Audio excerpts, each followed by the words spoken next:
Selamlar sevgili YouTube takipçilerim. Başlığı gördünüz. Bugün günlerden hayır. Neden mi? Çünkü o kısacık, küçücük hayırda büyük hayır vardır. Olumsuz bir kelime sandınız değil mi? Değil işte.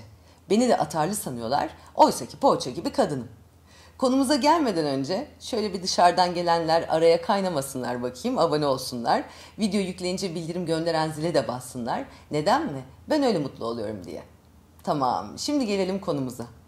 Konumuz hayır demenin mucizesi, hayır demenin cesareti, hayır demenin disiplini, hayır demenin bilgeliği, hayır demenin gücü ve inceliği. Başarılı bir insana rastlayınca ona iyi bakın, tamam mı? Gerçekten bu hayatta elde ettiklerinden tatmin olmuş herhangi birine ama. Hepsi ortak şu niteliğe sahiptir. Hayır demeleri gerektiğinde hayır deme cesaretine. İhtiyacımız olduğunda hayır demenin gücü, kendimize giden yola sıkıca yapışmak, yani iyi yol tutmak için gereken en büyük cesaret ve disiplindir. Erkeklerin de anlayacağı şekilde anlatıyorum ki kanala ilgi artsın. Buraya gelsinler ki beyinlerini yıkayayım. Yok vallahi şaka, onlar da yararlansın isterim tecrübelerimizden. Belki böyle ponçik gibi adamlar yetiştiririz el birliğiyle. Online eğitim sayılır bu da bir nevi bence. Ama bugünkü konumuz her iki cinse de hitap ediyor. Zaten erkekleri hiç ayırmam kadınlardan. Hatta daha önemliler benim için sevgili kadın takipçilerim.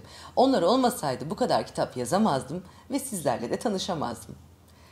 Yine konudan çıkıyorum ben. Ne diyorduk? Hayır. Bakın ne kadar yakıştı ağzıma. Hayır. Birine hayır demeniz gerektiğinde önce olası sonuçları yoklarsınız şöyle bir. Ve eminim o sonuçların fikri bile insana rahatsızlık verir. Sonrasında gelecek küskünlük, kırgınlık, belki daha az kazanç, belki daha az aşk, belki de dışlanacaksınızdır. Belki yapıştığınız yolda yalnız yürümek zorunda kalacaksınızdır. Belki de bel bağladığınız insanları kaybedeceksinizdir. Belki azarlanacaksınızdır. Belki burnunuzdan fitil fitil gelecektir. İşte doğru olmadığını bildiğiniz şeylere hayır deme cesaretini bunlar için yitirirsiniz. Bunlar yüzünden söylenmez o hayırlı hayırlar ve onların yerine hayırsız evetler ortalıkta dün gece balkonumda misafirlerimle birlikte takıldığımız sivrisinekler gibi uçuşurlar. Bugün hayır dediğinizde gidenler, kaçanlar, dışlayanlar, bugünlük bir evetinizle yanınızda kalacaklarsa da gelecekte de bir değeri olmayacak olanlardır, onlara emin olun. Bir hayıra bakacaksa gidişler, varsın gitsinler. Aslında belki de hiç yoktular. Belli olmaz bu işler. Bugün demeseniz de bir gün zaruri bir hayıra bakacaktır zaten elinizden kayan işler, fırsatlar, dostlar, aşklar, ilişkiler. Zamana ihanet edemeyiz. Çünkü en büyük hediyemiz ve gelecekte olmayacak olana da zaten bugünden güle güle demeliyiz. İşte hayır kelimesinin zorluğu buradadır. Kaybetme korkusu. Ama bilmeliyiz ki bir hayırla kaybolanlar dediğim gibi aslında hiç var olmayanlardır. Okul yıllarında başlar bu korku, bilir misiniz? O yıllarda küçük teneffüs çetecikleri oluşur. O fırlama olan ve ileride bir halt olamayacak olan çocukların son ego tatmini ve sahnesidir o okul yaramazlıkları. Zaten dediğim gibi hayattaki son başarıları da sisteme ortaokulda isyan etmek olur ve okulun bahçesinde çatapatla kızları korkutmak. Bir güruh toparlarlar çevrelerine, asi ve çekici gelirler diğer öğrencilere. Okulu ekerler birlikte, alkol ve sigara içerler gizli gizli ve eğer ki içinizde isyankar bir ruh yoksa, uslu, zeki ve farkındalığı yüksek bir çocuksanız ilk hayırlar o yıllarda başlar. Bu hayırlar annenin önüne koyduğu kerevize hayır demek gibi bir şey değil ama anneler 1000 hayır deseniz de orada duracağını, hep kalacağını bildiğinizdir. Ama arkadaşlarınıza hayır diyerek dışarıda kalacağınızı, dışlanacağınızı biliyorsunuzdur ve bunun geleceğinize bir değer katmadığını da o yıllarda, o yaşlarda bilmek tabii ki imkansızdır. En güvendiğinin, belki çocuğunu 9 ay karnında taşıdığın adamın, belki ortak iş yaptığın akrabanın, belki sen kariyer peşinde koşarken erken yaşta evlenip çoluğa çocuğa karışan arkadaşının, taşındığı için arayı açmak zorunda kaldığın komşularının, İş değişikliği sebebiyle her gün yıllarca beraber mesai yaptığın arkadaşlarının, bazen de ortak hedeflere birlikte yürürken başarılı olup da kendisi başaramadığı için kaybettiğin kankalarının ve bir süre, uzunca bir süre onsuz yapamam deyip de onsuz yapmak zorunda kaldıklarının çoğu zaman sessiz sedasız gittiğini öğretir hayat. O yıllarda söylenemeyen tüm hayırlar ise tecrübesizliktendir aslında. İşte insanlar okul yıllarında o havalı çocuklardan biri olabilmek için bir evet derler.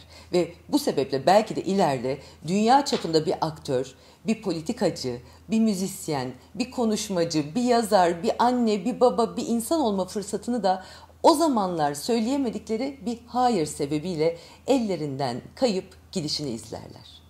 Sonra yıllar geçer tabii.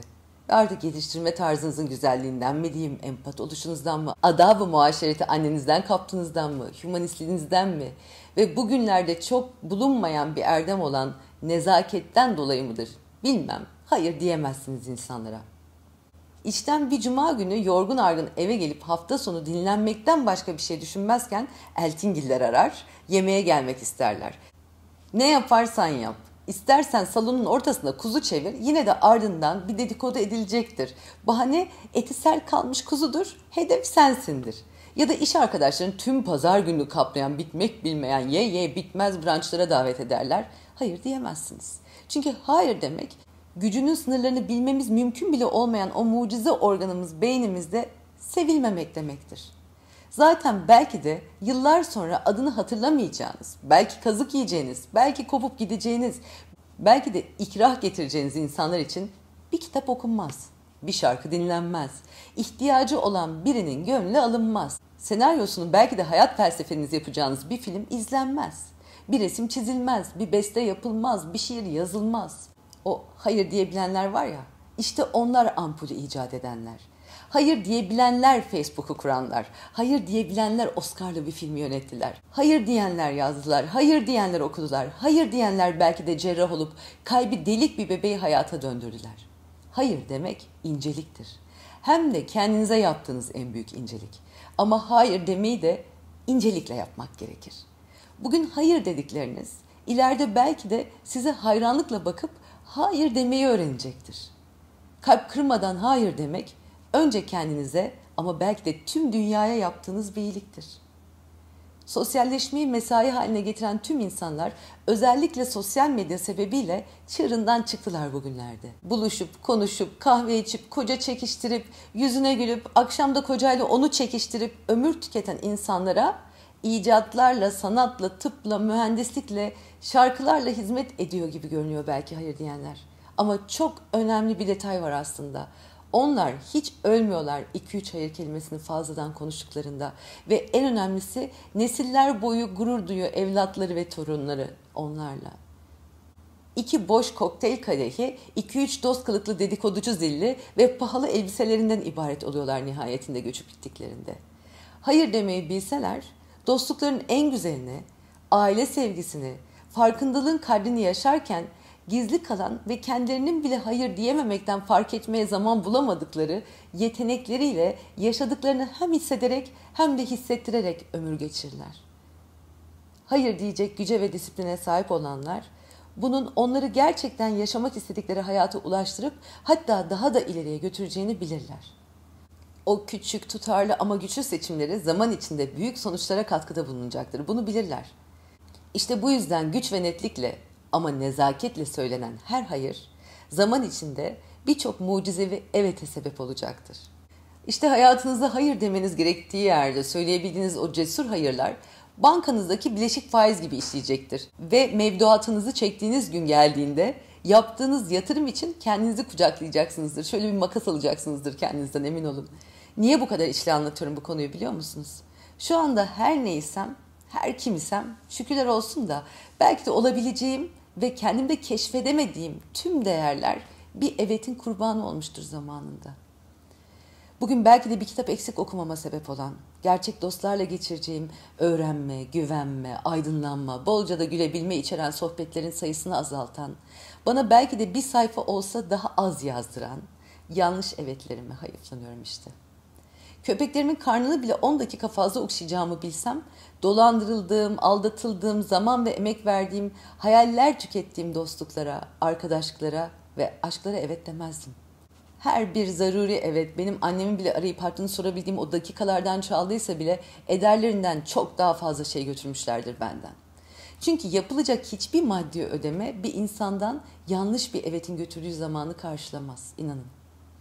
Yanlış evetlerimi yazılara dökerek ödüyorum belki de ben kendim olan borcumu kim bilir. Daha kaliteli bir yaşam, daha iyi bir sağlık, daha iyi ilişkiler, daha fazla saygı, daha fazla öngörü ve daha fazla özgürlüktür hayır. İşte bir kelime bu kadar büyük bir anlamı içinde taşır. Hayatınızda olmaması gerektiğini bildiğiniz kişilere hayır deyin Allah aşkına. Her zaman diyorum, yine diyeceğim. Kaç kere geliyoruz ki bu dünyaya? Bu arada bize kolay kazanç gibi görünen ancak değerlerimize hiç uyuşmayan para fırsatlarına da, maddi fırsatlara da hayır demek güçtür. Ama biz içinde bulunmayı sevdiğimiz, aynaya bakabildiğimiz bir yaşam inşa etmeliyiz. İnşa edilmesi daha uzun sürse bile evetleri bol bir yaşama göre. Kendimize saygımızı yitirmemek için çok gerekli bu hayır kelimesi. Geleceğinize hizmet etmeyen her şeye hayır demelisiniz. Sizi güçsüzleştiren her şeye hayır demelisiniz. Değerlerinizle uyumlu olmayan her şeye hayır demelisiniz. Negatif insanlara hayır, pes etmeye hayır, konformistliğe hayır, kafaya takmaya hayır, yalancı aşklara hayır. Sonucu olumsuz bile olsa hayır demeyi bilmek zorundayız. Bu dünyanın hayır kelimesine çok ihtiyacı var. Çünkü hayırda hayır var. Zordur hayırlardan sonra gelen o süreçler, biliyorum, acı verici bile olur. Çünkü doğruya giden her şey zaten çok uzun zaman alır. Ama evet diyebileceğimiz de çok şey var bu uzun yolculukta. Her şeyi kendi doğrularınla yapmaya evet mesela. Dürüstlüğe evet, kaliteli bir geleceğe evet, özgürlüğe evet, sevgiye evet, şükre evet. Ne kadar zor olursa olsun kendi yolunuzda yürümeye evet. Hayallerinizin peşinden koşmaya evet. Düşmeye de evet, yerden kalkmaya da evet. Disipline evet, saygıya evet. Nezakete evet, erdemli olmaya evet. Merhamete evet. Vicdana evet, en çok buna. Çalışkanlığa evet. Özgüvene evet. Kendimizi keşfetmeye evet. Dinlemeye, okumaya, öğrenmeye evet. Üretmeye evet. Her doğan güne koca bir evet. Saymakla bitmeyen bu evetler için birkaç hayırı kendinize çok görmeyin, olur mu?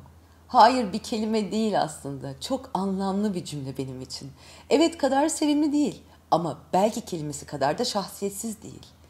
En başta da söyledim, yine söyleyeceğim. Hayır demenin cesareti, hayır demenin disiplini, hayır demenin bilgeliği, hayır demenin gücü sizinle olsun. Dünyanın yeteneklerinize, bilginize, şefkatinize, anneliğinize, babalığınıza ve dostluğunuza ihtiyacı var. Dünyanın bize ihtiyacı var.